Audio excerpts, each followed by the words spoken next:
On item 7 then, Councillor Prentice and Councillor Adams, if you want to press your button and go back on. Thank you very much, and I'll make my comment first. And I did speak with our city manager about this when we had our one-on-one, but I have a lot of difficulty with how the committee is made up that does the assessment. We have, according to the report, there are 2 individuals, one the executive director of the art gallery, and the other one the general manager of a dance creation company, sitting on the committee. I am very uncomfortable with that. And I know it's made up, the city manager explained to me that there are many other municipalities that have the committee made up based on this format. But when you have groups that are applying, and 2 individuals in this case of the groups who applied actually sat on the assessment committee, I think that is inappropriate. It's almost like talking about conflict of interest. And I find it interesting. You should see the violence and vandalism group. It talks about the dance company. Actually, their office is closed until January of 2009. Like, I find, no, it was, sorry, Councillor Prentice, could you refer to a page that you're... Yes, with regards to the makeup of the committee, that's on 7M. With regard to the fact that the office is closed, that's on 7O. After the bullet points, it talks about that all applicants except one have been informed verbally of the outcomes of the assessment process and have been provided with feedback from the assessment committee to facilitate their organization development. The organization that has not been contacted is the dance company because the office is closed until January 20th. I just found that thought it'd be grand to people who have their place shut down for half a year. This report was dated January 11th. Oh, I see. Okay. So that was just a 2-week period. Oh, that's right. It is a repeat. But I do want to make the point that I am concerned about the makeup of the committee. There certainly are many, many arts individuals that are very knowledgeable about the different groups in the municipality that don't necessarily work for a committee, work for an arts group, or sit on a board of directors of an arts group. I would feel much more comfortable if you were drawing people to sit on this committee that are knowledgeable of the arts in general in the city and are not representative of any specific group. Now, I know they don't vote on it. I understand all that. They excuse themselves when their grant comes forward to be discussed or voted upon.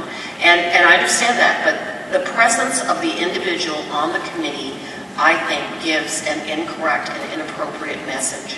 So I don't know why you can't get people that are basically arts-oriented people that aren't necessarily associated or work for a specific arts group. Sonia, would you like to respond? Well, first of all, we invited 2 people from the members of the community to fill out the application. This is how you'll be, this is how the discussion could go. These are the criteria that are important, etc. And through you, Madam Chair, I understand the city manager was very detailed in her explanation to me, and I understand why you're doing what you're doing. I just do not think it is appropriate, and I'll leave it at that. I mean, we aren't going to agree on everything. I would feel much more comfortable if you had individuals who were not employees, individuals that were in the arts groups but not on a board of directors. And I can think off the top of my head of at least a half a dozen just like that would be qualified to do this. So I'll leave it with you. You have to make your decisions. It's an issue that I disagree with quite strongly. The other question... Sorry, Councillor Prentice, if I could interrupt you for a minute. Mayor McCallion would like to respond to that particular issue. So we can let her jump in before we go to the next one. I think that Councillor Prentice has raised an excellent question.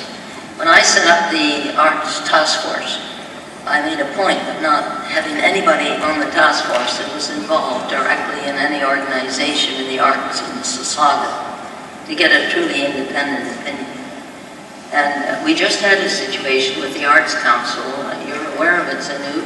Yeah, very well aware of it, where somebody sat on the Arts Council that ran a business in the arts and then unfortunately turned into an unfortunate situation with complaints to the mayor and center. So I think Councillor Prentice has raised an excellent question.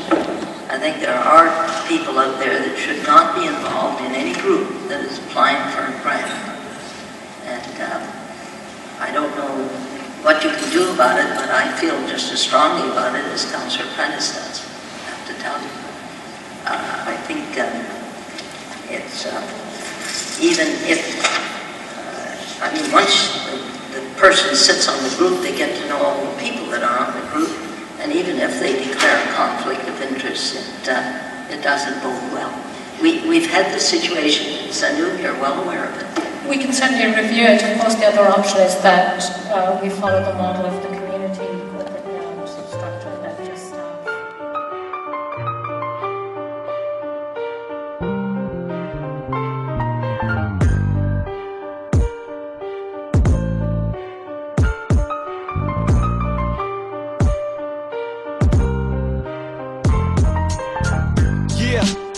Caspian graphic. Yeah, y'all wanna roll with us?